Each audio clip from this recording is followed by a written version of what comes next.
James Kelly from the Data Protection World Forum, and the topic for today's webinar is retail and e-commerce.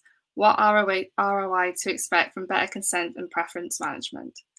If you do have any questions for our speakers, please use the Q&A tab on the left-hand side of the screen, and our panel will try to answer these at the end of the presentation. Presenting today's webinar is Romain Gauthier, who is CEO of Didomi. He co-founded Didomi with the core belief that privacy management is key to sustainable value creation from customer data.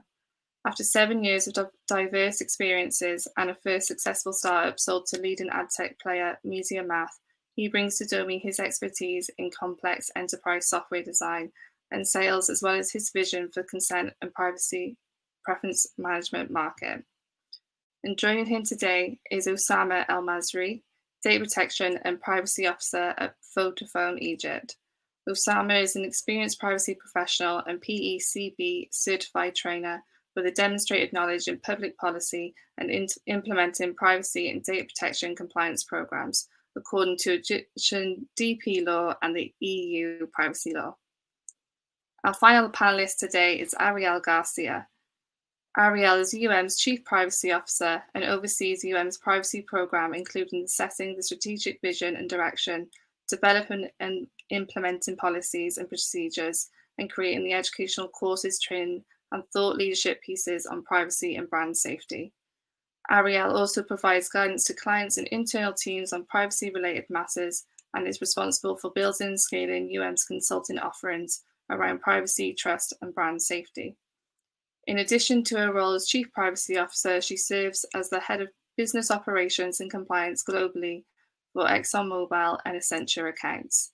And with the introduction complete, I'd like to hand over to Romain to begin today's presentation. Thank you. Welcome everyone.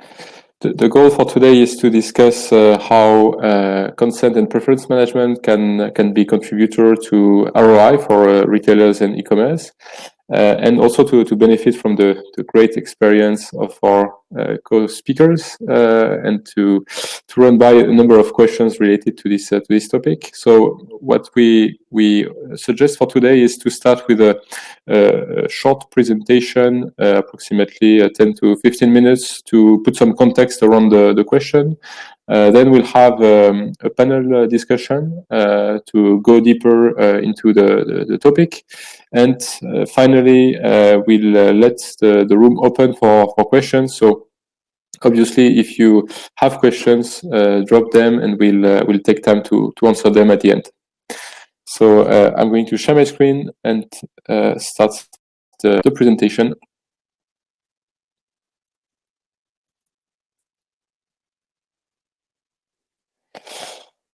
Okay.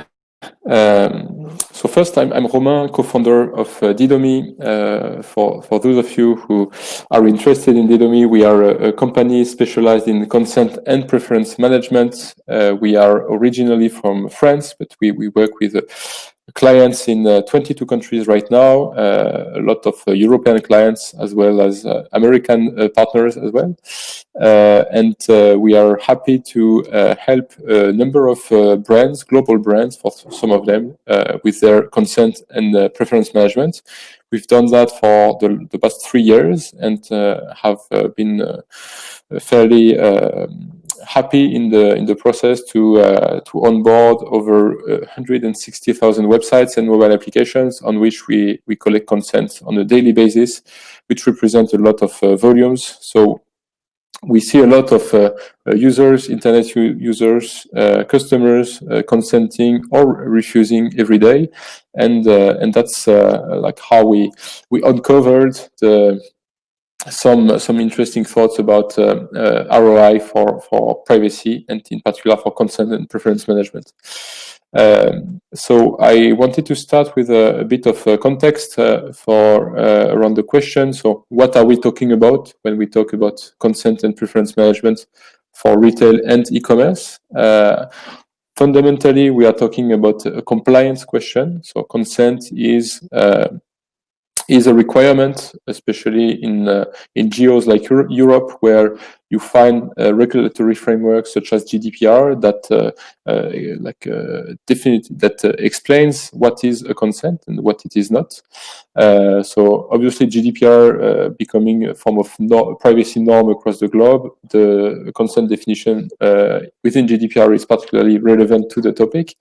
A quick reminder, it is so a consent is any freely given, specific, informed, and unambiguous indication of the data subject's wishes, etc. And so it's pretty clear. It's black on white.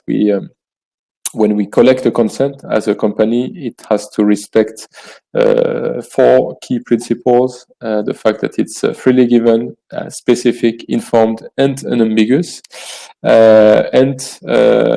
Like refusing should be as easy as accepting, and withdrawing also the consent should be as easy as giving it.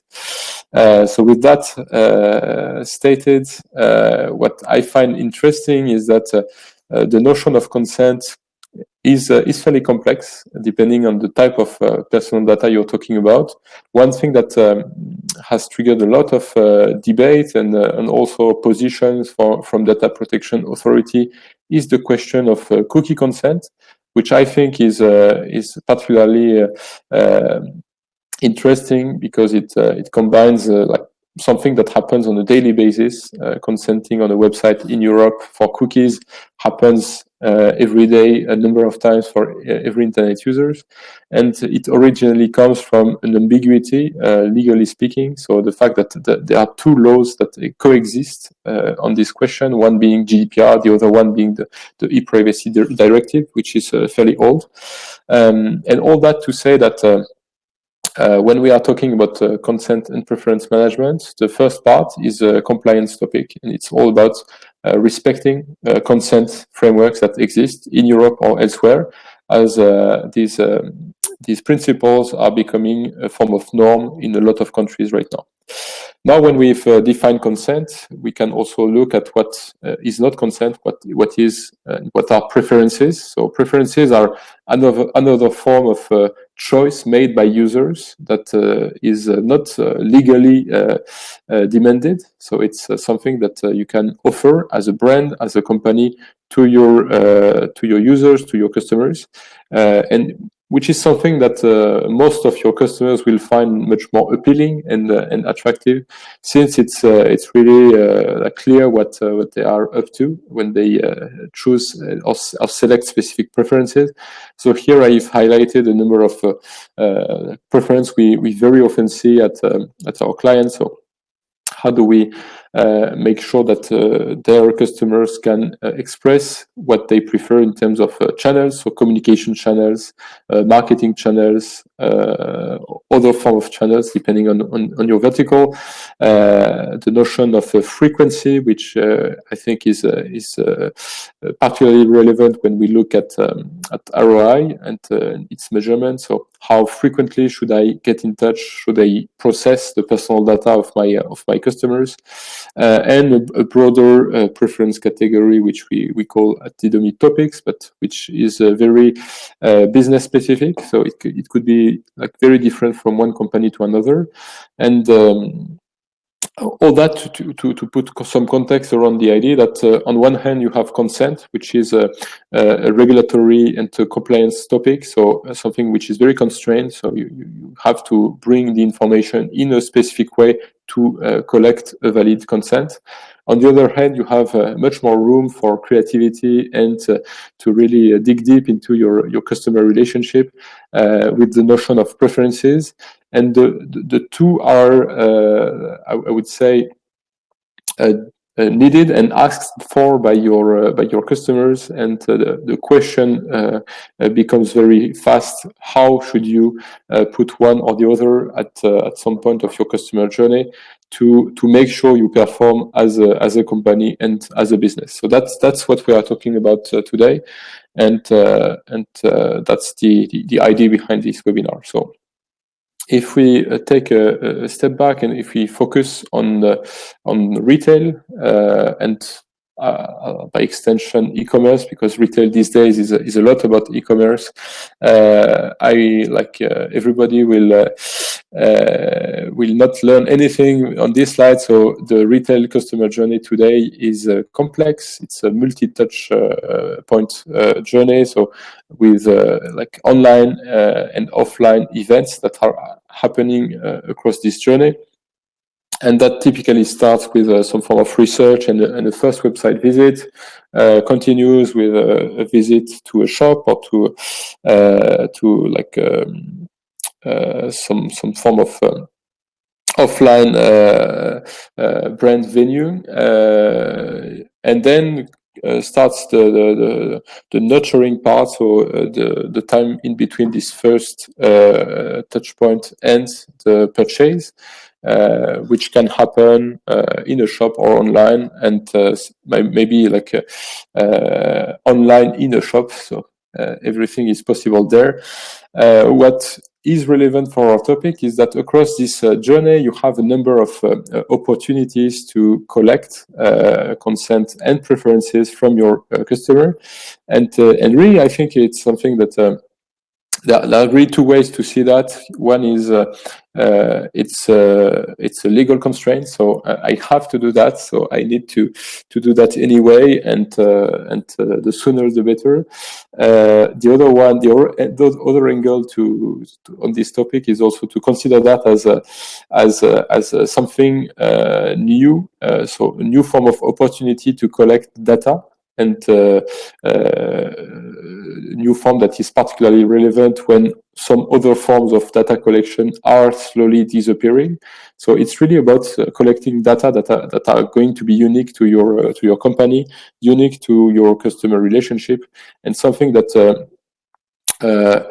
carry a lot of value if done properly and if also exploited correctly. And so it's true for both consent and preferences, which you can collect across the customer journey, that are really there to support some form of customer relationship. So to be in a position to better address your customer needs, to better address them at the right time, on the right channels, etc. So things that sound very familiar and very close to the promise of advertising. But like in essence, I really think that consent and preferences are a new pillar of customer relationship, and something that should be built that way by brands today. So here are a number of examples that I've randomly selected that could be interesting to collect at each point of the customer journey. Obviously, what everybody quickly realizes is that it's going to be a bit different for each company.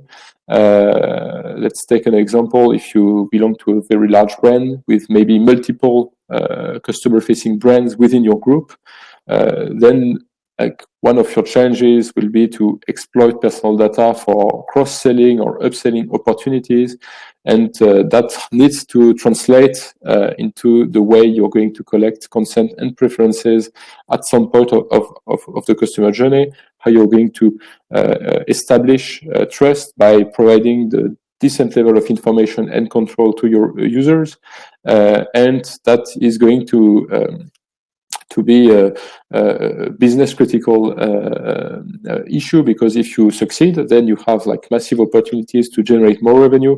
If the user prefers to refuse, then you're going to miss some revenue opportunities.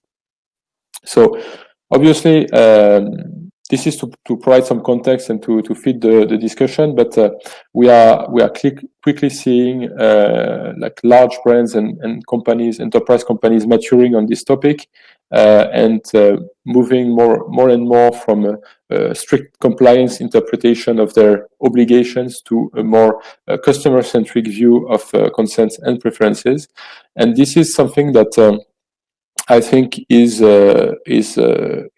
following a trend that we see globally, and that we observe in the figures. So we help our clients measure consent rates, and we see that for some clients, consent rates have a natural tendency to drop because of a simple fact, that is that more internet users, more consumers are becoming privacy sensitive. And so here I've put a reference to a research that has been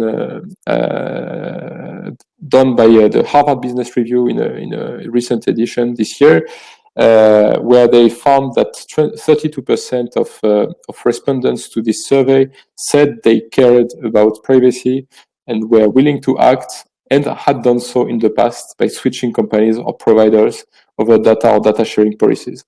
So what it means is that in a general crowd, you have approximately 1/3 of people who are starting to take decisions depending on the way brands and companies they are facing manage their privacy. And this is something fairly new. So I don't have the figures for 10 years ago, but if we look at the Didomi numbers, we saw that even 3 years ago, so before beginning of GDPR enforcement, we were more in the 5 to 10% bracket of privacy sensitive individuals. So obviously this trend is growing fast, and it's also growing fast in every country. So not only Europe, but we also see that happening in geos which are more surprising, such as like the US, where it's more commonly accepted that like personal data is used by brands for their marketing in particular, including sensitive personal data. But so we are seeing that across the globe, and I think that's the main reason why you should care as like a privacy professional or a marketing professional, a brand professional, and why you should like look at this question seriously in the coming years, because it's a trend that is growing, and that also represents opportunity.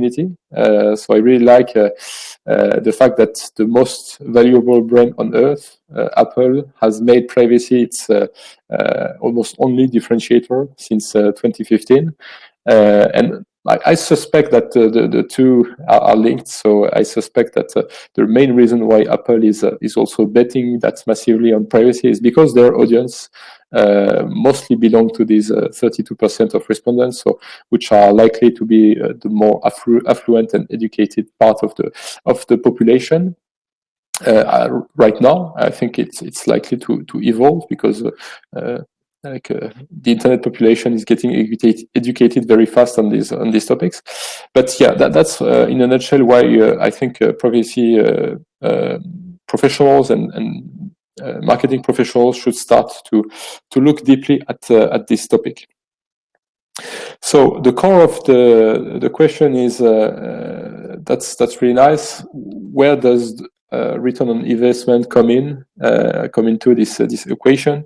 I think fundamentally what people like don't realize at first is that there is a direct link between consent and their revenue. So direct link, which can be more or less uncovered by marketing professionals through good practice and really looking at the numbers, but it's really there. I think the most obvious example that everyone realizes when you're doing marketing is about remarketing. So when you have a website, let's say you have 15 million monthly unique visitors on your website,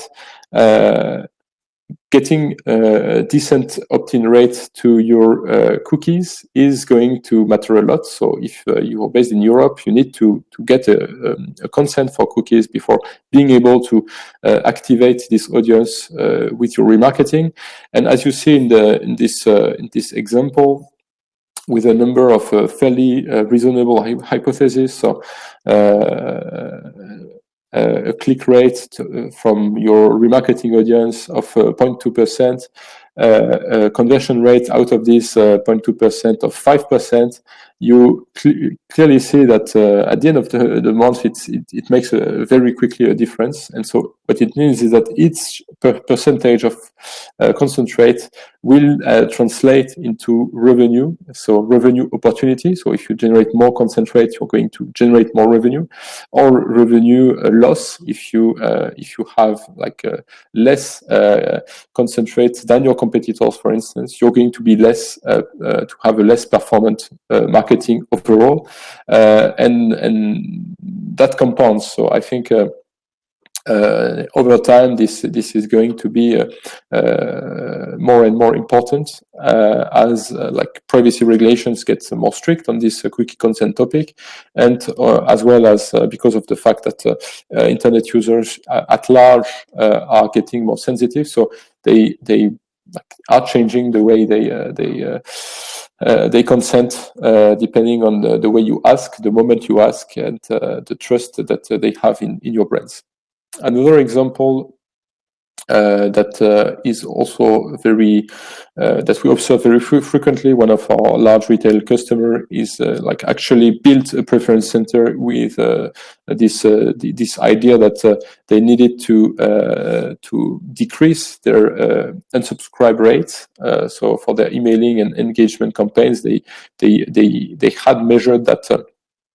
The revenue loss there was massive, and so here I'm just running a couple of hypotheses. So let's say you have a contact base of 1 million users, and each of your email campaign generates an unsubscription rate of 5%. Then you're losing pretty much 50,000 people each time you send an email campaign.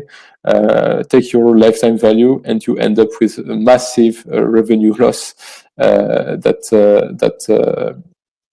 are just linked to the fact that the email you sent are not relevant, or that they are done in a way that leads the user to unsubscribe. So now just change that by offering your users to just change the frequency at which you're sending them email to maybe indicate you which topic are more relevant. They are less interested in good deals and rather in getting one email a year about the specific product they like your brand for, and just let's say you decrease the unsubscribe rate by just 2%, then you've suddenly generated another 6 million euros at the end of the year for your company. I think these hypotheses are like reasonable, so they are not like they correspond to reality. We've observed that at a number of clients already, and that's what I think like people should have in mind when they think about return on investment. So privacy has a direct impact on revenue, and it's going to be more and more the case because of the trends that we just covered. So what to conclude very quickly, I think every brand should develop some form of a measurement model of their return on investment, and there are actually 4 things that can be observed, and for some of them measured, if only qualitatively. The trust is key, and I won't comment that much this idea which is very simple and obvious, but trust can be measured, and trust is going to have more and more metrics, such as the unsubscribe rate, your opt-in rates, and a number of other indicators that you can measure at the time when you ask for a consent or for a preference. Performance, obviously, it's more more frequent and common to have strong indicators of performance. Let's make sure you look at them in combination with your consent and preference metrics. Compliance is something that can be measured more qualitatively and also by asking your audience if they trust you for your compliance, or if you lack some signals around that. And operational efficiency is eventually the idea that you're going to allocate less resource to managing things such as a request from your customer support or customer service to unsubscribe people, etc. So all that also compounds. So, and for large brands, it represents massive gains in terms of operational efficiency. Overall, I think it also leads everyone to work on more interesting things than just replying to bothered customers. Okay, that was my introduction. It took me a bit more time than I expected, but hopefully it was useful. And I suggest we move to the panel discussion with Osama and Arielle. Any first reaction, Arielle, Osama, to this presentation? I kind of pretty much agree with the concept. Here in Egypt, actually, we are still in getting mature with the data protection in terms of the policy framework, the regulatory framework that we currently have.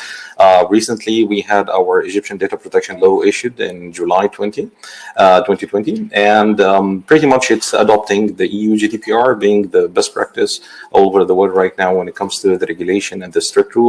And as you mentioned, when we discuss, we used to have something like a sort of an opt-out option prior to the regulation. The regulation right now is pretty much relevant or similar to GDPR. And when it comes to that, we will not see that the law or the regulation mandate a certain level of details or frequency when you collect the consent, or when you give the opt-in, opt-out. It's rather than aspects that we need to respect as we provide the control to our customers. And at this point, I'd like to highlight for telecom industry, sometimes we collect consent for our own products and services, and other cases we act as a content provider where we have the pool or the traffic where other enterprises are interested in advertising to our customers. So as you mentioned, pretty much as the angle of having this, making sure that compliance-wise we are compliant with the law.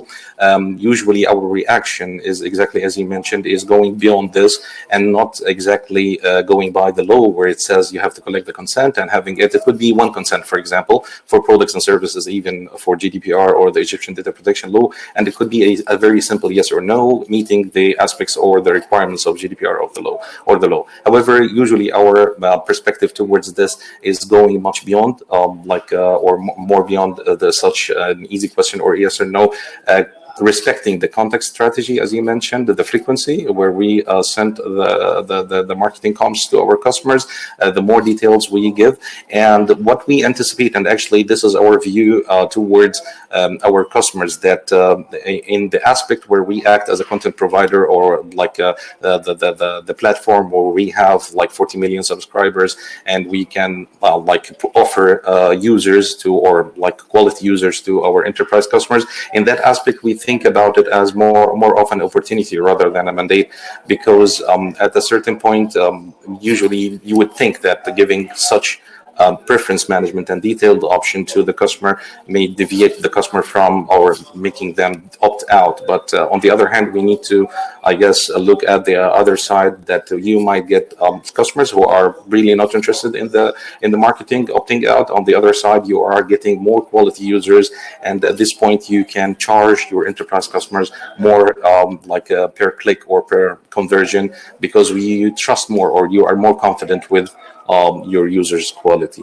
So I guess that's my first reaction to absolutely, and I think it's very interesting, this idea that by respecting user choices, you can actually make more money, and in two ways. First, because these privacy sensitive people are going to reward you in a way for respecting their privacy by coming to you rather than the competition, and second, by having the rest of the people getting more value, because you with those people you're going to be in a position to collect more data, to process more data, data which will have and carry more value because of their quality. And so it's like, I think you can get the best of both worlds if done right. Arielle, you wanted also to react to that? Yeah, no, I think that's exactly right. I think that the pivot from privacy management to preference management is central. So for brands, I think, you know, we've talked about the evolving regulatory landscape has that opportunity to either be a costly hurdle or this impetus for building those deeper consumer relationships, and to really build those on the basis of trust, transparency, choice, and delivering value. And from a value perspective, as we've said thus far, customers are increasingly expecting personalization, but they're also increasingly aware of how their data is being used. So interestingly, one of the trends that we've seen here in the US, CCPA went into effect this year. It is going to be amended by the recently passed CRA, but from some early trends that we've seen, about half of consumers are choosing to opt out of sale versus having their information deleted, which is incredibly interesting, right? So it almost underscores their willingness to share data with the brands that they trust and from whom they derive value, but they do want that ability to restrict the onward sharing of that information with third parties that they don't have relationships with. And so to that point, the more granular and the more specific the choices you give them, the more that they'll feel that their preferences are respected, the less likely they are, both from a technical standpoint and from a satisfaction standpoint, to end your use as a brand of their information overall, right? So I think you're spot on that this pivot to preference versus privacy is going to continue to accelerate as a trend as the regulatory environment continues to evolve. Sure, and I think there are a lot of discussions around like third-party data versus first-party data. I think getting your customers' preference right is putting you in a position to collect a lot more first-party data than you currently have, and some data that have direct value. So they will impact your ability to send to engage with your audience yourself directly without going through third parties. So I think it's as you said, it's an opportunity for brands to really regain some of the customer relationship they used to delegate to others, to third parties, and maybe like it will represent less users or customers, but I think that overall the quality of the relationship that could be built there will have more impact. I think the one interesting thing. The one interesting thing I would add is that just based on the approaches that we've seen some of our clients take, it might not even result in greater data loss, because you kind of have two camps of brands. You have brands that are relying on service provider relationships exclusively, meaning that they're trying to not sell personal information at all, in which case their data loss might be greater. Or you have, in the US, kind of retrofitting their existing CMP setup for GDPR to serve the purposes of facilitating CCPA rights requests. And so they're actually applying a more stringent standard while creating some operational difficulties because of the nuances in CCPA. So for some brands, it might actually not result in that initial data loss, at least when we think about US companies that are taking a more conservative approach. Yeah, to be honest, that's also what we've seen in Europe. At first, GDPR implementation was really about compliance, so brands did the minimum level of compliance they could, and so if you look at cookie consent, for instance, it was and it's still hard in a number of countries to refuse as easily as you accept. But I think it's just the first the first step on this road to respecting your users' privacy, because users notice, and the day you start providing choice, they are starting to use that. and for some of them to complain. And so it's really about like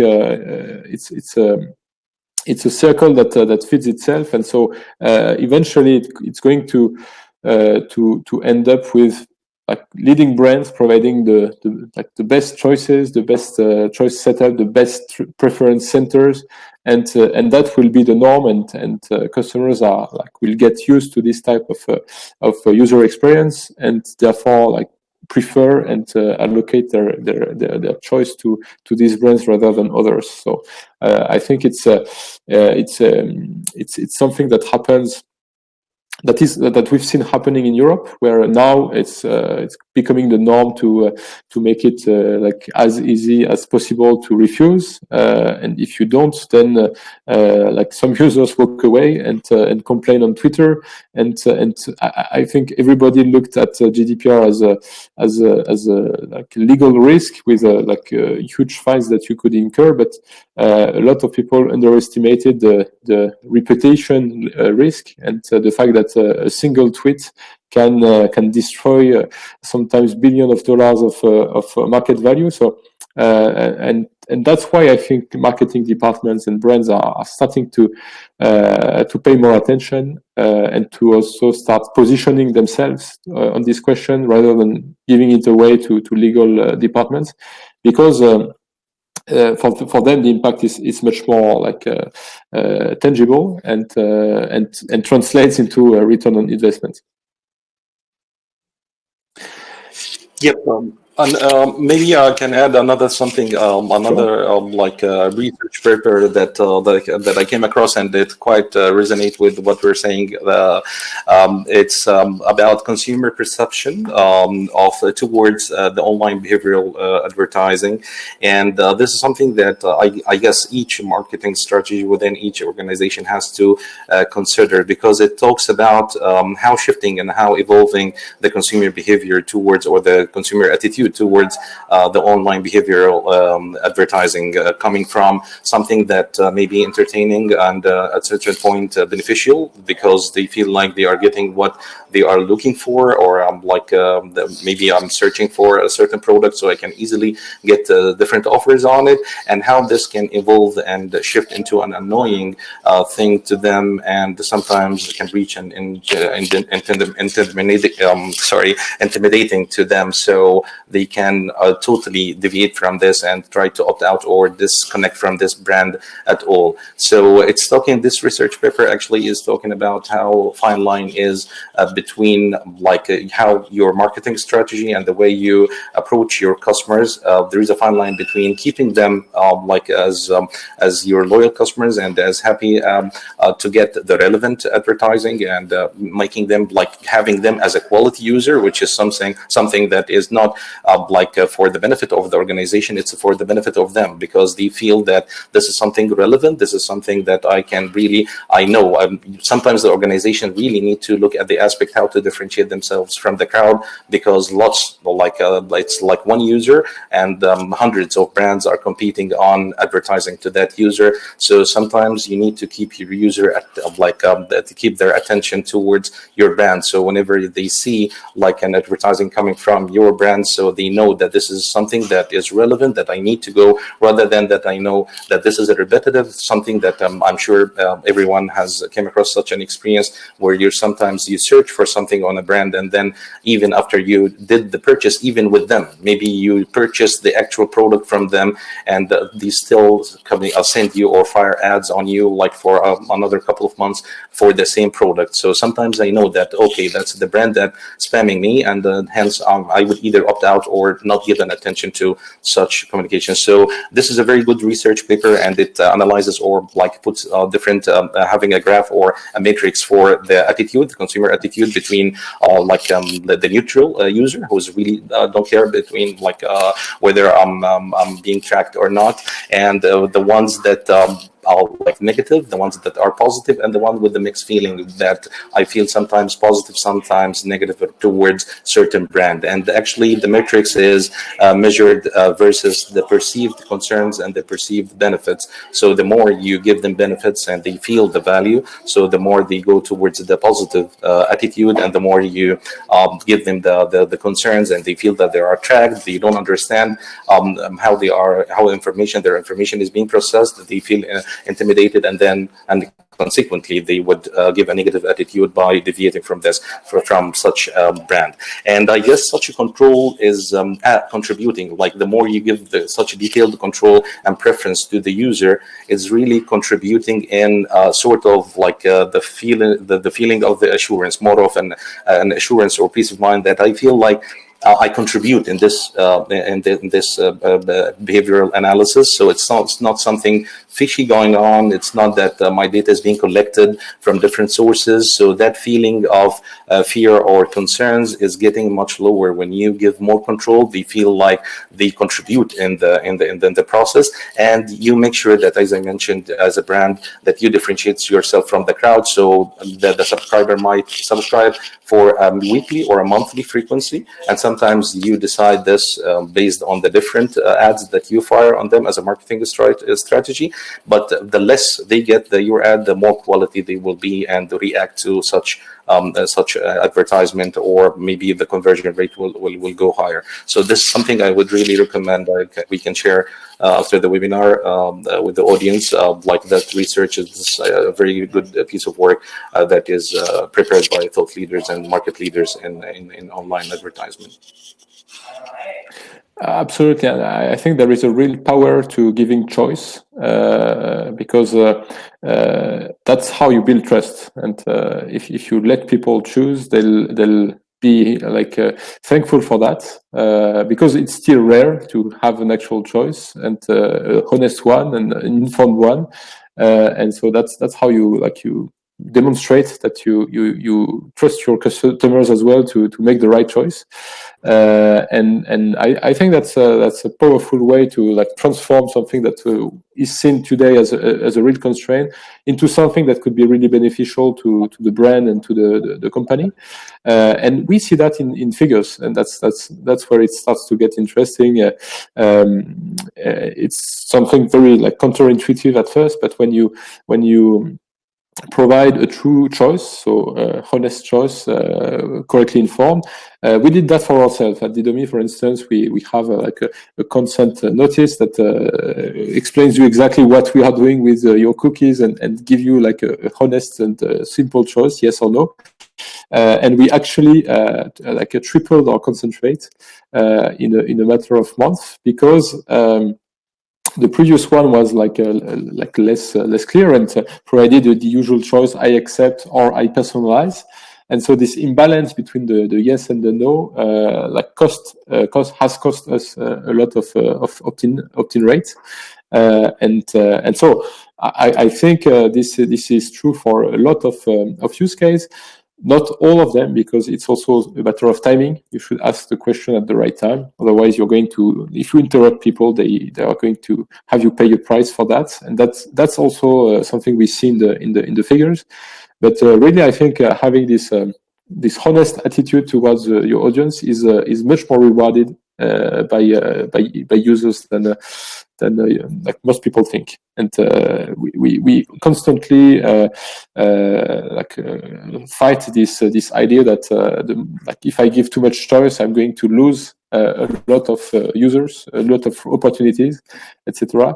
While in reality, you are already losing these opportunities and users because of third-party cookies that etc. So the idea of tracking itself was broken already before GDPR came into play, and so it's just a way to rebuild this ability to better understand and personalize your customer journey. And I think at the same time, by providing that more granular and specific choice, you're also providing information and transparency to those consumers. You're truly empowering them. So if you're a brand in your category and you've really gotten this right and you've really thought about this from a user experience perspective, you're going to differentiate yourself from your competitors. And I think that that's another key element of doing this right, is really empowering your consumers and doing so in a way where they'll notice the responsible approach that you're taking to the use of their data. They'll know specifically, hey, if I give you this data, this is how you're using it, and this is how I benefit from that personalized experience. And doing that is a powerful way to differentiate your brand and to bolster that consumer trust. Right, and I think it's it should be part of your loyalty program for a brand. I think it's a good way to rebuild loyalty. I guess if you're restarting from scratch around this idea of, okay, how do I get my users to be loyal again? I think that's a good path to at least better loyalty. Because users will have choice, and even if you don't get everyone to be loyal, some of them out of the pack will become loyal where they weren't. Okay, thanks for all these contributions. What I really like is we come from very different regions. So Osama in Egypt, and you are here in the US, and we can see that it's something that is true globally. And wanted to maybe get your thoughts on that. Why do you think it's happening now and everywhere? Do you see? Why do you think it's happening in your country in particular, this trend for privacy? If I can start from my side, it's kind of still new. So we are working in the back scene for the preparation. But as I mentioned, we already introduced this several years ago, but in a very high level, yes or no communication, whether you need to be contacted or not. But we anticipate this because, as you mentioned, the globalization right now, and people, the common online platforms and the giants like Facebook, Google. So these kind of things are actually contributing a lot in raising the awareness of the people, and people start to talk to each other about their concerns about privacy. And I'm sure you have all seen such posts around, or sharing experiences around. I've said something and then it came up like I had an ad regarding this particular product. So people start to be aware, globally, and they know how powerful of those organizations or those data collectors, if we may say, the tech giants, and how they can use them. But I can see that the real trend that is happening right now in our region, or maybe globally, is the scary trend that people are more concerned, the movie Social Dilemma, those are the things that people are really interested in knowing more, and they feel I can see the trend going more towards the resistance towards this. So I guess we are in a very deep need to make sure that after the regulation, the GDPR, it's becoming like a mandate. Every organization will have to give you the choice. So it's a matter right now of how to make sure that you best utilize this and make sure that you gain more benefit out of this kind of choice, not just yes or no. Give them the option and try to somehow relieve or give them the peace of mind around the data collection. So as Arielle mentioned regarding such detailed options and preference management is sort of informing them. So it's you are giving a kind of assurance. So rather than having them think about the aspect, how did you know actually this is happening to all of us? Sometimes we are deviated from the actual product that I'm interested in and they offer, and maybe I totally don't think about this aspect as much as I think about how did they know and how did they figure this, although I have never browsed this or searched for this. So we need to give them, as I mentioned, sometimes the control you are giving you maybe as a company or as an organization, you don't need that specific information from the customer, but sometimes, as I mentioned, you need to give them the assurance that you are contributing in this. Don't feel afraid. We're not doing something fishy or something that you are not aware of, and the more you tell us, the more we would respect your needs and serve your needs. So I guess this is the trend right now, the scary trend, and it's the role of the organizations to give the assurance more to their customers towards the online advertisement and tracking technologies. And I think here in the US, final word, maybe, yeah. Yes. So here in the US, I agree. The focus on privacy really took center stage when GDPR went into effect. But at the same time, it was against the backdrop of Cambridge Analytica and Facebook, and people in the United States realizing that data misuse could have a real harmful impact on democracy and society. And so to underscore that, I think we've seen a little bit more of that this year. CCPA went into effect and has some extraterritorial implications at the same time as COVID-19 was resulting in the critical nature of the use of data, both for contact tracing and things that would contribute to bringing society back to normal, but also in powering that kind of work from home, learn from home environment where children's data was being used more, biometric data was being used more. And so I think that intensified the conversation. So here recently, a few months ago, there was another FTC investigation that started with regard to mobile location data use. And one of the things that was called out in an article on that is that geolocation information could be used to identify who's at a protest, which could have the effect of chilling free speech. So here, especially this year, I think the conversation has very much focused on privacy and the use of data for the betterment of society, for public good, versus the potential for data to be misused in a way that causes societal harm, and what the right frameworks and guardrails are. And I think that's been accelerated now by CCPA and the fact that any company in the US is needing to have an approach to that.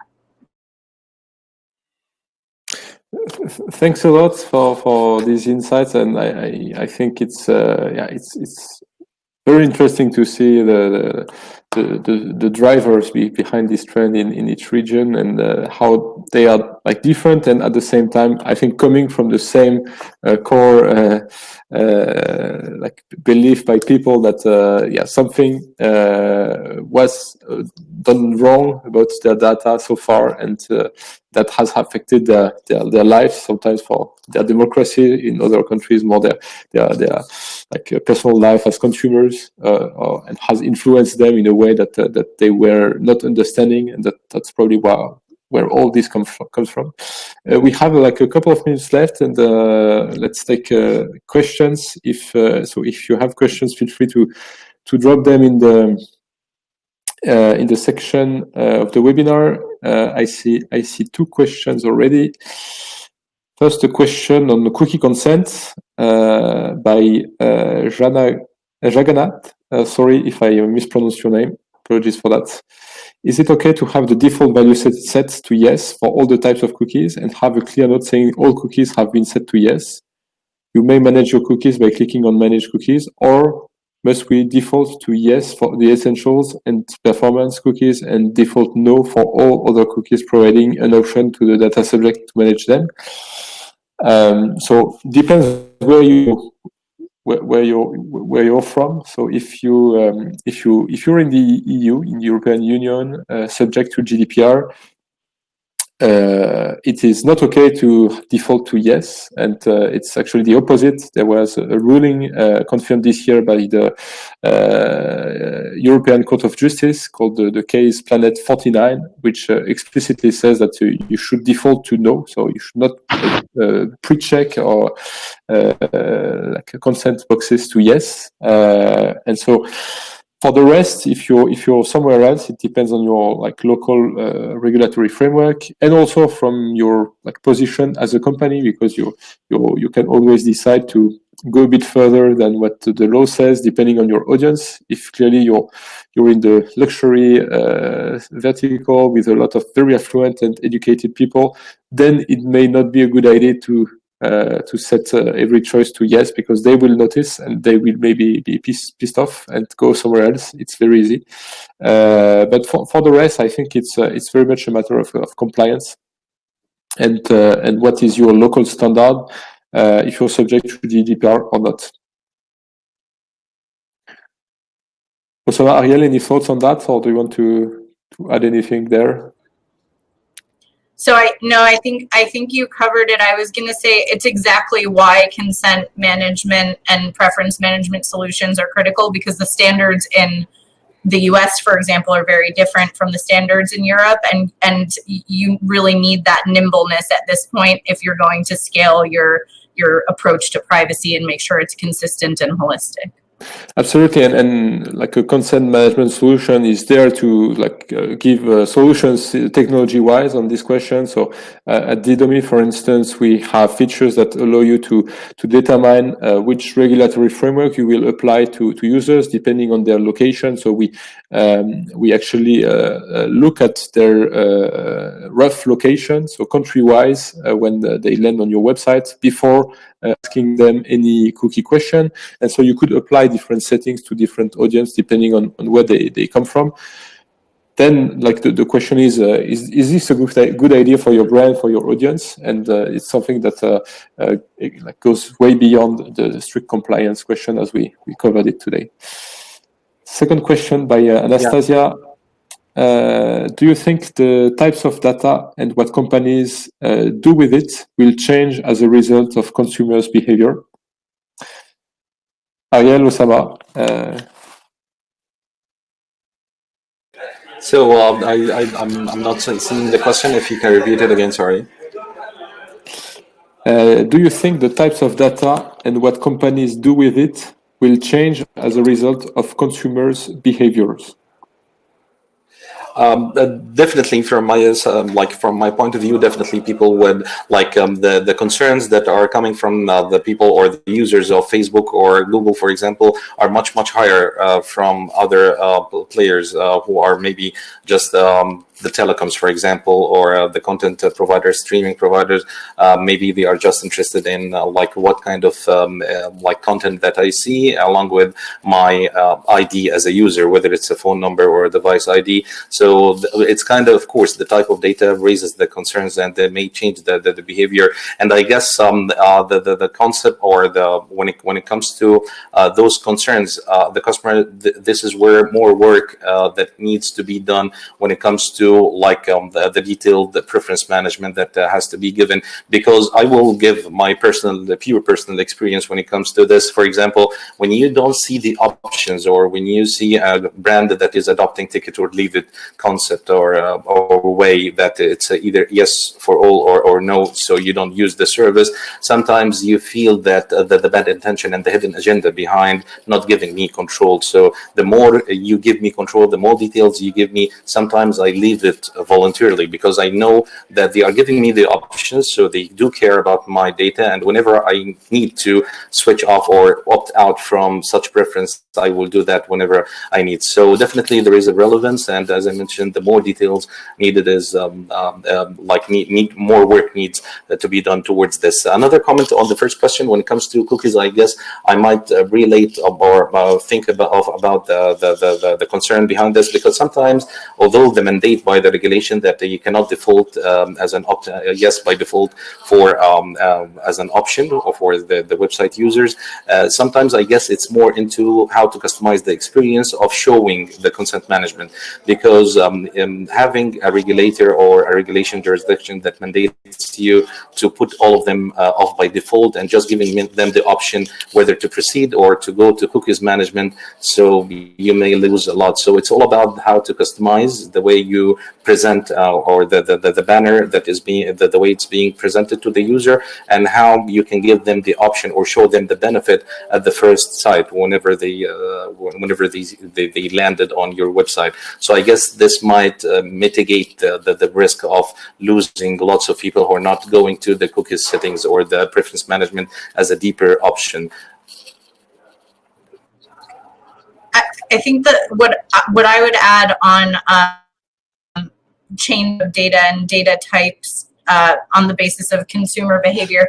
So I agree. I would also say, though, I don't think it's really ultimately about, oh, this type of data is bad. Certainly, you're going to continue to see first and second party data grow in importance as opposed to third party data.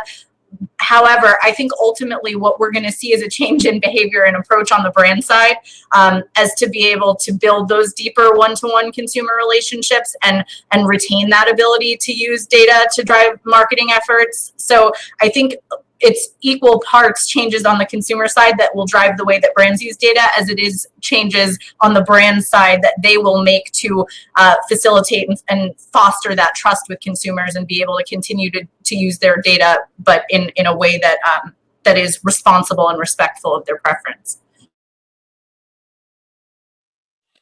Thanks. And yeah, I think for me, the fact that if you make privacy and preference choices one click away, so at each step of the customer journey, then you instill in your customers mind that they have control and they can change their mind at any time. And like the simpler you make it, the better you're going to be with your consent rates, and that's something we see all the time. So for me, I'm not sure they will. Like, companies will change the type of data they manage, but they will definitely change how they approach the choice from their users, and take that as an input to better inform how they make up their marketing and engagement campaigns, how they plan their whole customer relationship, because it's also like a feedback loop that you put in place that doesn't exist at this point, and that I think a lot of brands are critically missing, because they depend too much on third parties to run some programs without this contact and interaction with their end users. And consent and preference is also about that, about setting up this feedback loop in a way that speaks to everyone. So it's straightforward, it's clear, and everybody understands. So for me, there is a lot of benefits to doing it that way rather than hiding it somewhere deep in your website. Okay, I think we are running out of time. There was maybe a last question about what our view is about consent versus legitimate interest. If you have a paying client, could you reach out and offer this client similar services without consent, assuming legitimate interest? If one of you wants to do a 1 minute answer. I'll jump in. Okay. Yeah, I'll jump in first. So at least the way that we're thinking about this is more in the lens of preference and consent, because we believe that that's at the foundation of that consumer trust, which will ultimately pay dividends to brands. So from our perspective, that's kind of the direction of the trend versus legitimate interest, which I feel like has garnered more of a reputation for opacity. I think there are ways to make that not the case, but I think the overarching trend is still aligned to respecting that choice and giving consumers the opportunity to express their preference versus having these default legitimate interest approaches. Thank you, and I think we are we are past the hour, so thanks a lot, everyone. Thanks a lot, Arielle and Osama. I think it was a great session, and I had a lot of things on my mind, which I'd be happy to chat about later. But thanks for today, and have a safe day, and see you soon in another of our webinars. Bye bye. Sure. Thanks, Romain. Thanks, Arielle. Really enjoyed it. Thank you.